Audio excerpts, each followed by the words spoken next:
राम राम सभी लोगों को। मेरा नाम जंजीत कृतिकर है, मैं नेपाल से हूँ और मैं पीएचडी कर रहा हूँ एग्रीकल्चर में। सर मेरा दो क्वेश्चन है, एक रिलेटेड टू ये यहाँ से है और एक beyond India Bharat and Pakistan, that is belong to Nepal ji. Sir आज का एक न्यूज में है, the Bombay High Court chief justice blame the internet for the bone chilling murder of Shraddha Walkar. Justice Deepak Datta said such cases represent the flip side of access to materials on the internet. And I want your blunt answer on this question. And how do you relate to your book to this what the judge said? And what is your message to our dear sisters? Some of them fell prey to such victim, and until they realize, before that when we convince them, they say that मेरा वाला आफ्ताब ऐसा नहीं है.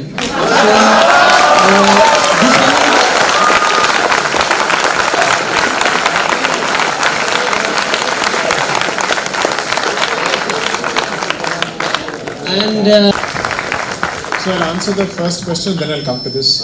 Primarily because I'm not a subject matter expert when it comes to Nepal, but I have a few tentative suggestions. Let's see if they have any value or not. One, see on the question of what has happened to this poor girl, instead of commenting on the facts of that particular case, because the investigation is still going on and we'll only know what happened ultimately, there are two problems which I think, if you were to treat this and other cases as case studies that are coming out. One, I think perhaps Hindu families have lesser control and hold over their children. To some extent, that is the case. And this may also be because they take pride in the independence that they give to their children. So I'll give you an example. So in my engineering days as well as in law school days, people coming from the other communities would be very clear about their dietary restrictions. वो बाहर हमारे साथ आके नहीं खाएंगे जब तक वो हलाल नहीं था. They will not. Whereas we don't seem to be clear about whether we want to or we don't want to.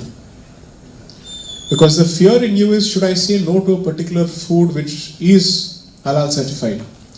It reveals my Hindutva leaning is your biggest fear, and therefore you get branded in your workspaces. You'd be very comfortable celebrating Christmas, but I'm not sure how many would be comfortable celebrating Ram Navami in an office space. So, one, I think there is a problem at the family unit level. But two, the other situation also is that somehow, even in instances where the family has cautioned, warned, and said this may not end well, there seems to be some kind of a rebellious streak. Now I don't know if they're doing this because they are genuinely interested in a person or because they want to rebel against the family. Perhaps it's a combination of both.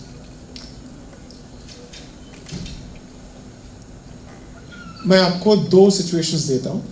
Please see what the end result is. First situation, you're groomed and you're trapped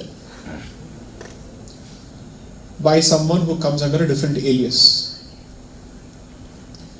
The net result is you're dead. Second, as an adult, you're told what the identity is. You voluntarily go into that relationship. The net result is you're dead. Now, after these experiences also, if people don't learn, you can only take the horse to the pond. You can't make it drink water. Adults at some stage may have to ask, who is responsible for certain decisions? Again, I repeat, I don't wish to be insensitive to the fact of a death. Because whoever may be responsible, ultimately the family must be grieving. Even if someone walks out of a family, he says no to the family, it's the family that is shedding tears, not Abdul and Rasul. Right? So, my sympathies are with these families.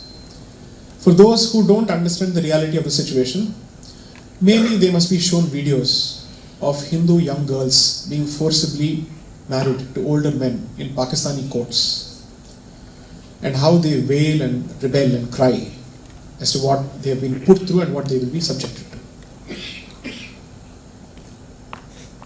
I don't know of any other way of drilling some sense into some of these issues.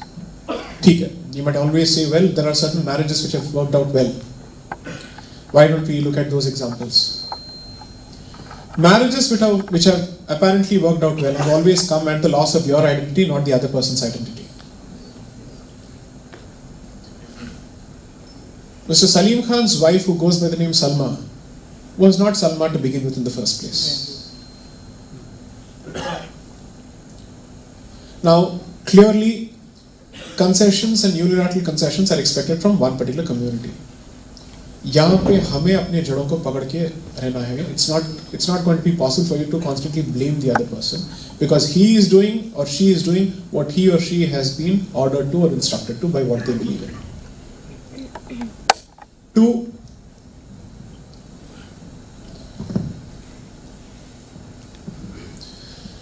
how do I make this point without becoming more controversial? Okay. The allegation of the other side whenever this happens is Hindu men are not men enough. And that's the taunt that is heard. You need to read how women were gang raped, butchered, and then hung from hooks of butcher shops, meat shops in 1946, Direct Action Day and subsequently, with clear derogatory symbols branded on their mutilated naked bodies. Because the weaponization of the female womb happens to be a tool of war in the mind of a particular group. It showed itself in Operation Searchlight in 1971 with Bengali Hindus in Bangladesh. 1905, 1906, when the partition of Bengal happened on religious lines, and the colonial establishment was openly in favor of the Muslim majority population of Eastern Bengal and Assam, which is the reason why Bangladeshi illegal migration continues in Assam, because they see it as part of the unfinished agenda of it being part of the larger Pakistani identity. The preachers, peaceful preachers, came out in public saying, the Parcham is back in full force. For 3 months we will not be arrested for whatever we do. Courts will not prosecute us. So do 3 things. Butcher the cow, destroy temples, rape Hindu widows and marry them. And this was captured by an American journalist, Nivinson, and I've captured from his book extensively in the second book. तो काल चक्र फिर से repeat हो रहा है. Now, इसका जवाब क्षात्र से ही दिया जा सकता है. And which means I'm not batting for toxic masculinity, but I'm certainly batting for Hindu masculinity.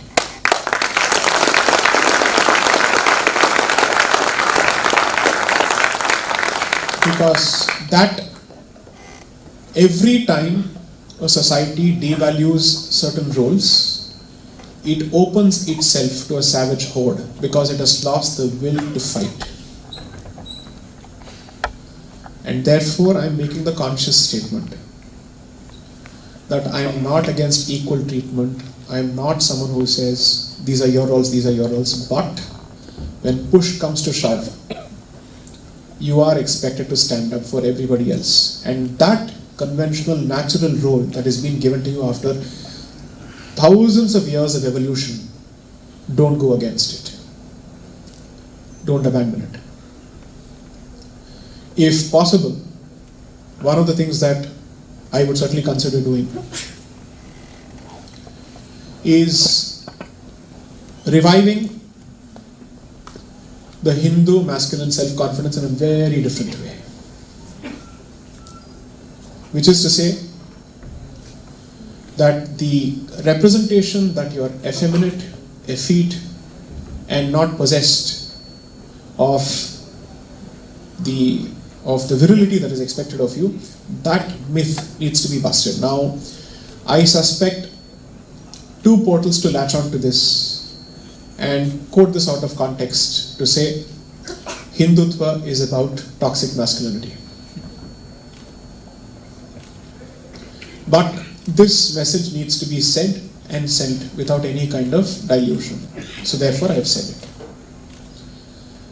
Coming to Nepal,